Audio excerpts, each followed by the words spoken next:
2014 سے انہوں نے یہ حرکت شروع کی. کوئی نہیں جی، اب آپ کے دیکھنے سے تو پانی بند نہیں ہوگا، وہ تو اپنی مقدار پہ ہی بند ہوگا. آپ توجہ فرمائیں گے.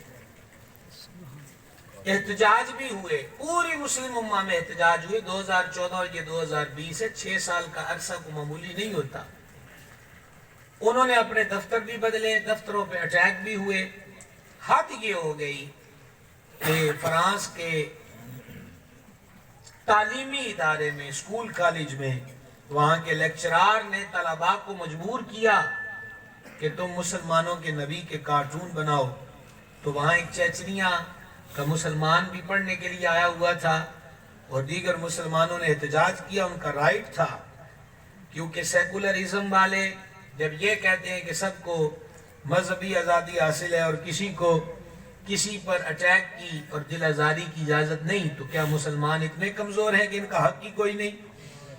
تو جب اس کے باوجود بھی وہ باز نہ آیا تو حضرت عشق نے اپنا فیصلہ سنایا اور اس نو خیز عمر کے جوان نے اس گستاخ کا سر قلم کر دیا اور خود شہادت کا جام نوش کر دیا.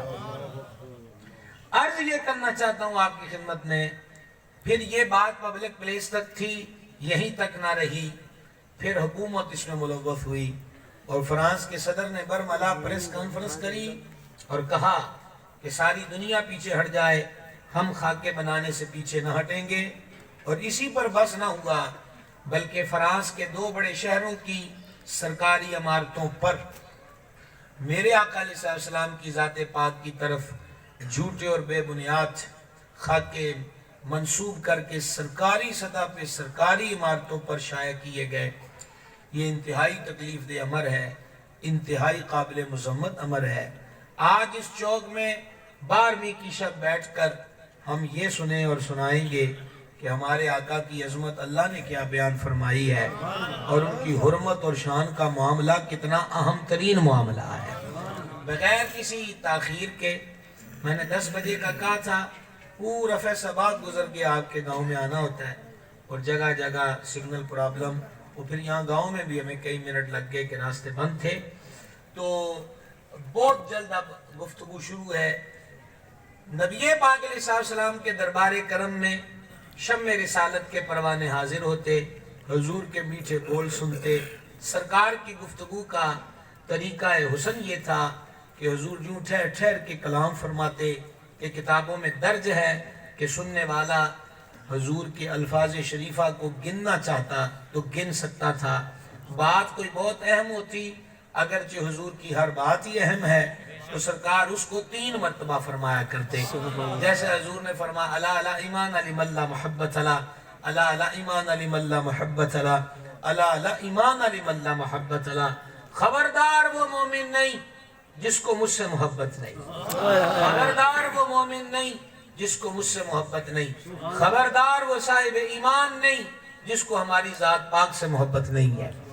پھر بھی کبھی وہ کوئی بات سمجھ میں نہ آتی تو حضرات صحابہ کرام علیہ مردوان عرض کرتے راعینا یا رسول اللہ، قربان جائیے شمع رسالت کے پروانوں اور ادب کے پیکروں پر. یہ نہیں کہتے تھے حضور ہے گل دوبارہ فرما دیو، بلکہ یوں کہتے تھے حضور رعایت فرما دیجئے.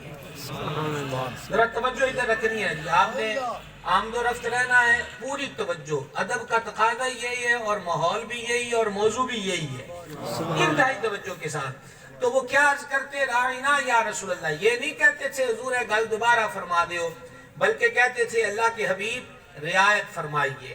عربی زبان بڑی وسیع ہے، ام اللسان ہے. یہودی لغت کے اندر یہی لفظ تھوڑی سی چینجنگ سے پڑھا جاتا رعینا، تو اس کا مطلب ہوتا تھا اے ہمارے چرواہے. حضرت سیدنا سعد بن معاذ رضی اللہ تعالیٰ عنہ یہودیوں کی ڈکشنری سے واقف تھے. انہوں نے کچھ یہودیوں کو یہ لفظ بولتے دیکھا، غصہ آ گیا، اور شروع سے محبت والوں کی ریچ ایک ہی رہی ہے. انہوں نے یہودیوں سے کہا آئندہ اگر میں نے تمہیں یہ لفظ بولتے سنا تو میں تمہارے سر کو قلم کر دوں گا. تو یہودیوں نے کہا ہمیں تو منع کرتے ہو، وہاں باقی حضرات یہ لفظ نہیں بولتے، حالانکہ وہ بولتے تھے راعینا اور یہودی لغت تھی رعینا، دونوں میں فرق ہے. سعد بن معاذ کا دل دکھا کہ اس کا حل کیا ہوگا.